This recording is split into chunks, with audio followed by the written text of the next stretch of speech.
The street was still, just the wind and a whisper of leaves scraping pavement. Ethan was heading home, groceries in hand, when he heard it. A single, strained bark. It came again, faint, almost broken. He paused beside a rusted gutter covered in leaves. Then he saw her, wedged between the curb and concrete, a mother dog, eyes wide with panic. Her body trembled, but her bark never stopped. Ethan knelt. Beneath the grate, the sound shifted, soft splashes. He pulled the cover free, and there, in inches of muddy runoff, were 12 newborn puppies, gasping, sinking, barely alive. She had barked until someone came. Not for herself, but for them. If this rescue moved you, share it with someone who believes animals feel everything. And subscribe for more real stories like this. The street was still, not quiet in the way city streets try to be at night, but still in that late autumn, no one around kind of way. It was the kind of afternoon where nothing seemed urgent, where the world seemed muted. Leaves, dry and curling, skittered across the sidewalk like insects. Cars parked crooked in driveways. A single lamppost blinked faintly as the sun began to drop behind the trees. Ethan walked that street nearly every evening, the same 2 blocks from the bus stop to his front porch. A grocery bag hung from one hand, a phone in the other. He wasn't looking for anything, just watching the pavement, tracing a path he knew without needing to think. Then came the bark. At first, it didn't even register as a bark, more like a cough, hoarse, throaty, barely there.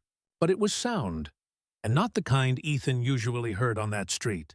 He paused, listened. A second bark, more definite now, still faint, still broken, like someone trying to speak through a sore throat. His steps slowed. The leaves stirred again near the curb. He turned toward the source. There, just ahead of him, was a pile of soggy leaves, matted thick at the base of a shallow roadside ditch. A rusted metal grate ran across it, covering what looked like a gutter or storm drain, half swallowed by the soil around it. And, beside that grate, motion. A dog. She was pressed into the narrow gap between the curb and the metal, not lying down, not sitting, just wedged. Her fur was thin, a muddy tan that matched the road too well. Her ribs were sharp. Her eyes were fixed on him, wide and glassy. She didn't move as he approached, but her mouth opened again, and the sound came out once more. A bark, if you could call it that. Soft. Raw. Ethan dropped to a crouch, setting the grocery bag down carefully beside him. The eggs shifted inside. One rolled and cracked against the sidewalk. He didn't notice. He was looking at her. She wasn't barking at him. Not exactly. She was barking at the grate, at what was beneath it. And then Ethan heard it. Not a bark, not a whimper, a splash. Tiny. Repeated. He moved closer, nose wrinkling at the scent of wet metal and runoff. The grate was bolted down, but age and rust had loosened it just enough. He gripped one corner and heaved. It resisted. Then, with a grinding snap, it gave way and tipped aside. He peered in. 12 tiny shapes. Wet, writhing, smeared in muck and trembling. One barely moved. Another kicked and slipped sideways into the thin stream of filthy water running down the concrete. Their eyes were shut. Their bodies were slick. They were so small, some could fit in a teacup. All of them gasping. All of them alive, but just barely. She barked again, not for herself, but for them. Ethan pulled off his jacket and reached in. The gutter was deeper than Ethan expected. His arm vanished up to the elbow in cold water, slick with street runoff and the smell of rust. One by one, his fingers found small, fragile bodies, barely the size of his palm. He moved slowly, carefully, not knowing if he was helping or hurting. The mother whimpered beside him, her paws scraping the pavement as she tried to crawl closer, to see.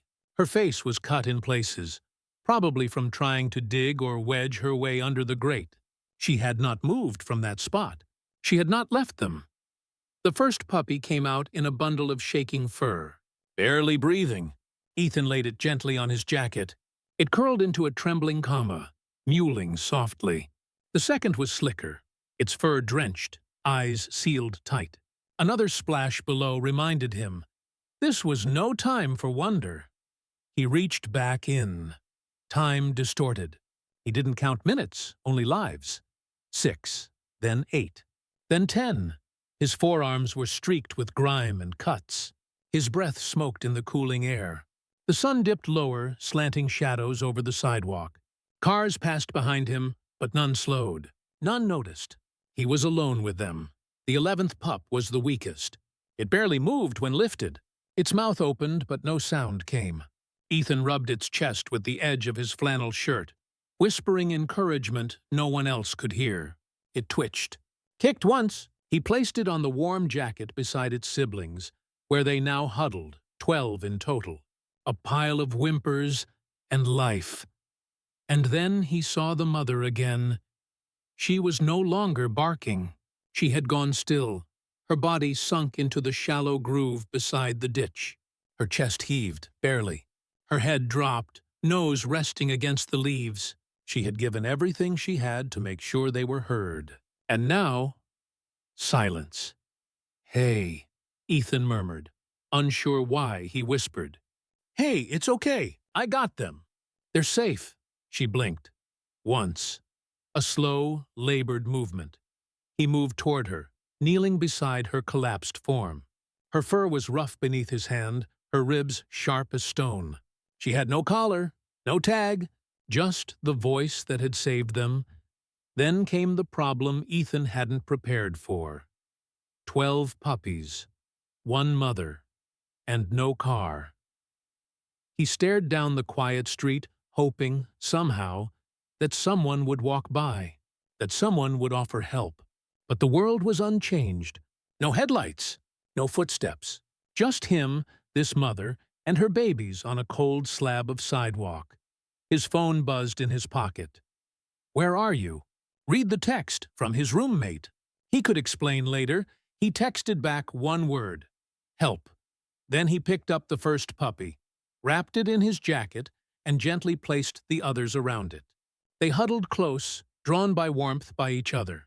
The mother lifted her head slightly, watching him through exhausted eyes. Ethan reached beneath her with both arms. She didn't resist, didn't growl, didn't move at all. Her body was limp in his grip, but she was alive. Somehow, she was still alive. He cradled her against his chest, jacket zipped halfway to keep her warm. He turned back to the bundle of life beside the gutter. 12 newborns, breathing together in the folds of flannel. Then headlights appeared at the corner. A small silver hatchback rolled up slowly. Window down. Ethan's roommate, eyes wide, mouth slightly open, stepped out. What the? Are those? Yes, Ethan said simply, already lifting the jacket. And we're taking them home. The mother stirred in his arms. Just slightly, but enough. The car ride was silent, except for the soft, breathy noises of 12 newborn puppies swaddled in Ethan's jacket on the back seat. The mother dog lay cradled in his arms, her head resting against his forearm, eyes half-lidded but alert. Her body barely moved, just a slow rise and fall that told him she was still fighting. Ethan didn't say much. His roommate drove with both hands tight on the wheel, occasionally glancing in the rearview mirror like he still couldn't believe what was happening. When they reached the house, Ethan didn't wait. He kicked open the front door with his foot and went straight to the living room. The place was modest, a rental with old carpet, a soft couch, and half a dozen plants gasping for water on the windowsill. But tonight, it would become a rescue center. He laid the mother gently on a pile of bath towels near the heater and unwrapped the jacket on the floor. One by one, the puppies spilled out like coins, soft, wet, and fragile. They moved instinctively, sniffing for warmth, some wriggling toward their mother, others curling into each other. It was chaos, soft and pathetic and beautiful. "Blankets," Ethan called, "and a blow-dryer. Low heat. Hurry!" His roommate moved without asking questions, tearing into closets, tossing out clean laundry in the rush. Ethan stayed beside the mother, stroking her gently, checking for any sign of injury. She didn't bleed, but there was no strength in her limbs. She watched her puppies crawl toward her, but she didn't lift her head, didn't move. "Come on," he whispered. "They need you. You got them this far." He placed one of the stronger puppies near her belly. It wriggled close, instinctively searching for a nipple. Another followed, then another. Soon, a soft sucking noise filled the room, faint, rhythmical, hopeful. The mother blinked. Her nose twitched. Then she shifted, just a few inches, enough to press herself closer to the puppies now latched to her. Her eyes never left Ethan's face. And then came the sharp contrast. One puppy lay still, smaller than the others. Its limbs were stiff. It hadn't moved since they'd arrived. Ethan reached down, heart pounding, and lifted it gently. No response, no twitch. He pressed 2 fingers to its chest. "Nothing. No, no, no," he murmured. He wrapped it in a dish towel and began rubbing. Carefully, desperately. He brought it close to the heater, trying to warm the tiny body without overheating it. His roommate stood nearby, towel in hand, watching with wide eyes. "Come on, come on, come on." The puppy's tongue lolled from its mouth. Its belly didn't rise. Ethan rubbed faster. He whispered to it, not even sure what he was saying. Just syllables, sound, anything that might reach into whatever space that little life had vanished into. He shifted his fingers, tapped lightly against its chest, trying to mimic a heartbeat. Nothing. Then a twitch, so small he almost missed it. He froze. Then the twitch came again. A jerk of the back leg, a gasp. The tiniest of sounds, like a squeak trapped in cloth. The puppy's mouth opened. It gasped again. Ethan nearly dropped it. He turned back toward the pile of towels and laid it down, gently between 2 siblings, close enough to feel their warmth. It moved again, this time on its own, and curled into a shivering ball. Ethan sat back on his heels, breath shaky, eyes burning. The mother lifted her head now. Not much, but enough to watch him. Enough to see what he'd done. Enough to know she wasn't alone anymore. By morning, the living room no longer resembled the quiet space it once was. Towels were layered in thick folds along the floor. Heating pads hummed beneath them. Bowls of warm goat milk and syringes for feeding sat beside baby wipes. A digital thermometer and half-read tabs on Ethan's laptop. How to care for newborn puppies without a mother producing milk. The whole house smelled like wet fur, warmed formula, and something ancient, like hope and exhaustion mixed together. The mother dog, whom Ethan had quietly started calling Lila, remained still most of the time. Her eyes tracked him with each movement, but her body hadn't yet caught up to the survival she had chosen. She was nursing some of the puppies, yes, but not all. Her strength flickered on and off like an old lamp, sometimes glowing for a few minutes, other times dimming entirely. Ethan hadn't slept. Not more than an hour at most. Each time he drifted off, a whimper would pull him back. One of the puppies would slide too far from the heat. One would cry for a mother's milk and not latch properly. One would seem too still, and he would leap into motion, checking breath, pulse, life. He was in deep, and he knew it. By the second day, his roommate stood in the hallway, mug in hand, and finally asked the question Ethan had been avoiding. "What's the plan, man? You gonna keep them all?" Ethan didn't answer. He knew what the logical step was. Call the shelter. Find a rescue. Surrender the whole family to professionals who had heat lamps and bottles and space. People who did this for a living. People who would find adopters. Split them up, sure, but maybe save them all. He opened a new browser tab. Local Animal Shelter Drop-Off Policy. He clicked. The page was blunt, overflowing. Appointments needed. Puppies without vaccinations would be isolated. No guarantees of adoption. No guarantees they'd stay together. His stomach twisted. He could picture it too clearly. The tiny family ripped apart. Lila behind a metal gate, her babies in crates, and her bark echoing through the kennel, unanswered. He stared at the screen, then looked across the room.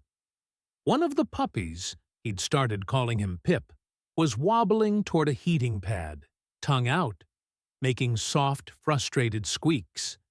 He had a white spot on his nose, like someone had thumbed powdered sugar onto him. Ethan scooped him up, tucked him into the bend of his elbow, and felt the rhythm of his heartbeat. Fast, real, fierce. No, he couldn't do it. Not yet. He closed the laptop. That night, Ethan rearranged the entire living room. The couch was pushed against the wall. He lined a kiddie pool with blankets, picked up 2 baby monitors from the pharmacy, researched what kind of food Lila could keep down. He crushed boiled chicken into mush and added rice. She ate half, a victory. By day 3, he'd built a routine. Heat, feed, clean, rotate. The puppies started opening their eyes. By day 4, one of them, Pip again, took his first real step. Wobbly, proud, dramatic, like a drunk stepping onto a boat. And Lila? She wagged her tail, just once, but it was the first time. Still, Ethan knew the world outside hadn't stopped. He had work, bills, a lease. 12 puppies and 1 skeletal mother were not part of the plan. And he couldn't keep pretending time wasn't moving. So he picked up the phone, scanned the contacts, and pressed the shelter's number. It rang once, twice, 3 times. Then, Animal Care and Rescue, the voice on the other end answered. Ethan froze.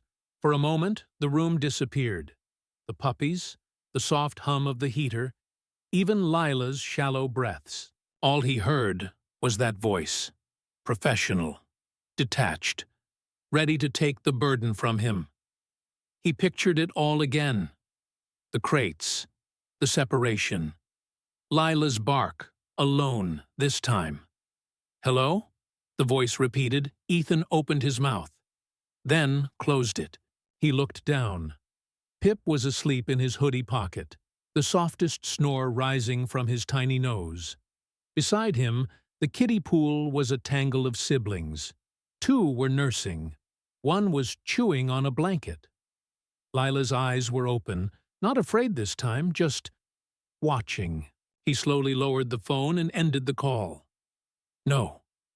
He would not be another person who walked away. Not after what Lila did. Not after that bark. Instead, he posted a photo.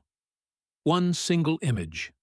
Lila curled around her dozen pups, eyes gentle, body thin but protective. No words, just the photo. And he shared it with a caption. They were drowning. She never gave up. He didn't expect anything. Just needed to mark the moment. But within hours, messages poured in. People wanted to help. Strangers offered puppy food, blankets, crates, cleaning supplies. A retired vet across town offered to check Lila and the litter for free. A local rescue volunteer reached out with a simple message. Don't split them. We'll help you keep them together. Someone even started a donation link. It spread fast. Ethan had not asked for money, but people gave anyway. Within 2 days, a porch full of supplies. By the weekend, a rotation of neighbors offering shifts, helping with feeding, cleaning, giving Lila time to recover. The roommate, once unsure, was building a ramp for the mother to reach the backyard safely. Lila started walking again, slowly at first. She took careful steps, always toward her babies. She began eating more, wagging more, trusting more. And the puppies? They grew. They learned to bark, first in hiccups, then in full-throated yelps. They chewed socks, dragged towels. One of them, the smallest female, named Clover, learned how to climb out of the pool and had to be gently reinserted at least 20 times a day. Ethan didn't go back to the shelter page. He stopped needing to, because something else had happened, something he hadn't planned. The house had become a home, not just for them, for him too. And when the time came, when people offered to adopt, to take one or two, he paused, looked around, saw Lila lying beside her children, calm now, content. He looked at Pip, Clover, Scout, Luna, Bean, and the others. All of them. They were a family. So he kept them, all 13. Some called it crazy, but Ethan just smiled, because he remembered that first bark, the one that broke the silence, the one that saved 12 lives. And maybe, just maybe, his too. If this rescue meant something to you, share it with someone who believes families can be found in the most unexpected places. Subscribe for more stories that remind us why every life counts.